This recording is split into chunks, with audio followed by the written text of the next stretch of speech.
So realize that now, with the combination of reforms, which of course in the 1990s we fought desperately with the outcome-based education, which was the same program that they're fighting now with the Common Core standards. But the agenda is a little different now, because they've gotten to the point where the data collection is much more sophisticated, and the Common Core has to be okayed in all 50 states in order to standardize the system. So the next aspect that I really want to cover is, of course, the data systems before we get into what's really happening now. So in 1985 is when a big emphasis was placed on standardizing the system for data collection.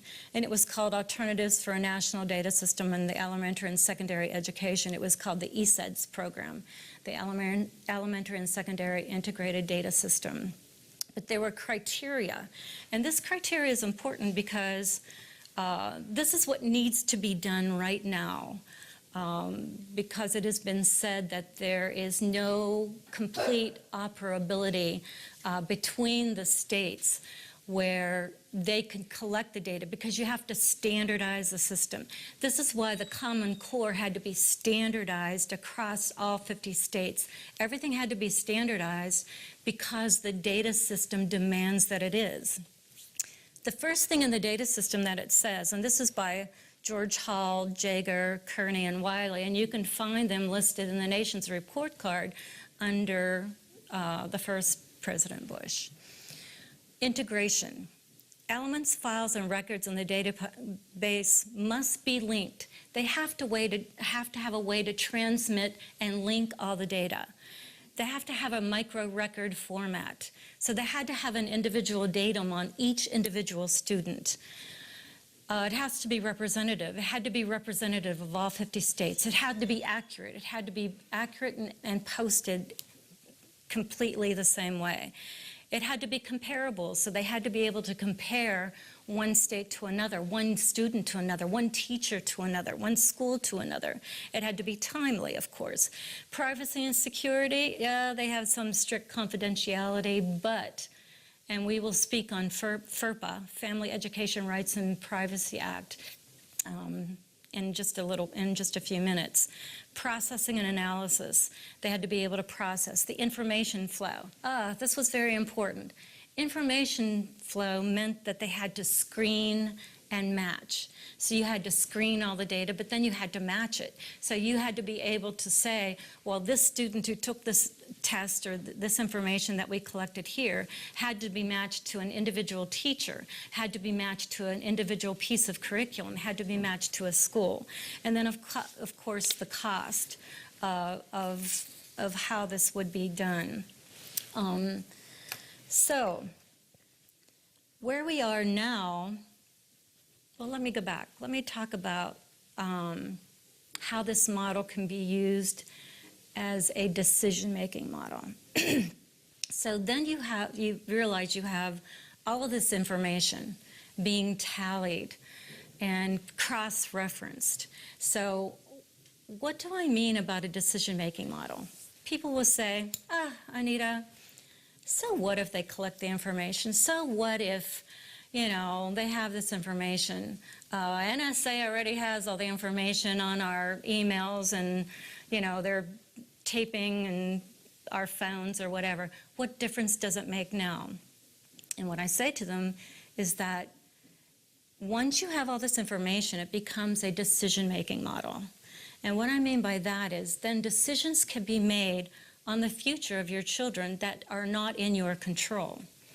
And I'll just go back and give you a little tiny story, and I don't want to worry someone as drastic as this story is, but I want you to realize that this is what a decision-making model is.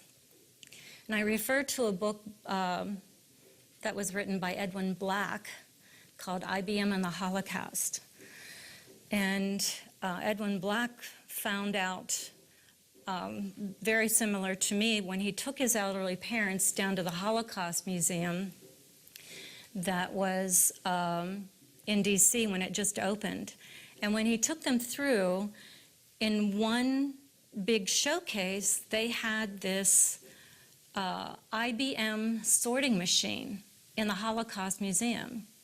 And he was absolutely intrigued by it, and this is where his research began, of how James Watson, president of IBM, had collaborated with Hitler in order to categorize all the Jews in Germany. And the whole idea was collecting of data, collecting of information.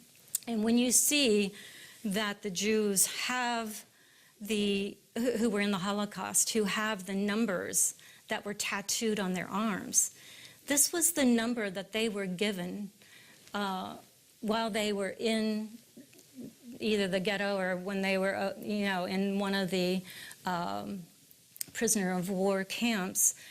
And this was given to them because IBM had given them a number to follow them. But this is how they selected who would be going to the gas chamber, who would be sent to work, who would live, who would die.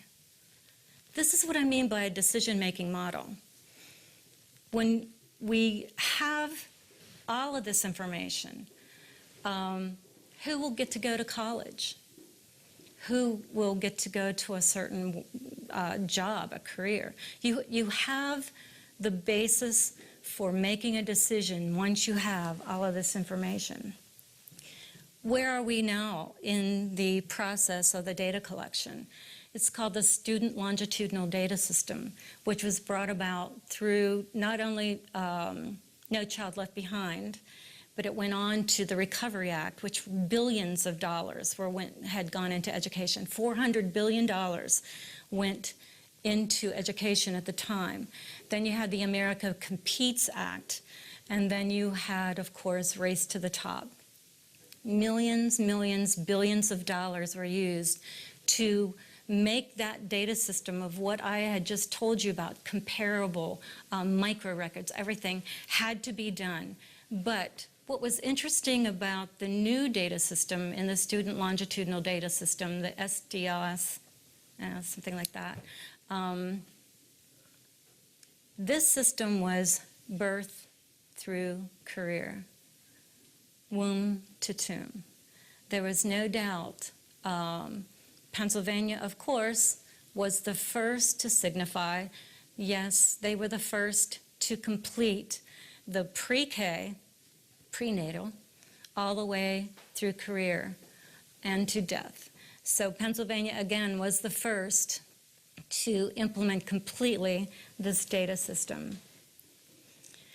So this was 15 years ago that I was speaking all across the United States and pretty much involved in the outcome-based education. And I took a vacation, wasn't much involved for about 12 or 15 years. And, but I followed along. And I was always given different updates from Charlotte and Cindy. And so what happened at that period of time, I found out that the Family Education Rights and Policy had changed the FERPA laws, the Family Education Rights and Privacy Act of 1974. And as I read through the indications for what the changes were going to take place, I was horrified. I just could not believe that what was being said was actually going to be allowed to happen. And I actually fought along a certain lawsuit, but I went back and I read through all the proposed regulations to change FERPA. And it basically changed in January of 2012. And why is this so important? The Family Education Rights and Privacy Act protected student records. So basically the Department of Education were not allowed to access individual data except for specific direct authority in control of the state or federal officials. So that information was used, and it was of course used for research, but it stayed there, it was contained. What I found out with the new FERPA laws was that, first of all, it changed without congressional authority. And this was very upsetting to quite a few people when the regulations were printed in the Federal Register, and a lot of people had testified saying that they couldn't believe that they were going to change the FERPA law without congressional authority. So now I want to explain to you what the changes were in the FERPA law. Under FERPA, a contractor, a consultant, or a volunteer, or any other party to whom an agency or institution has outsourced institutional services or functions may be considered a school official. That means any nonprofit, any corporation, any business, anyone can access this data now. And this is under 90.31 in the new FERPA regulations.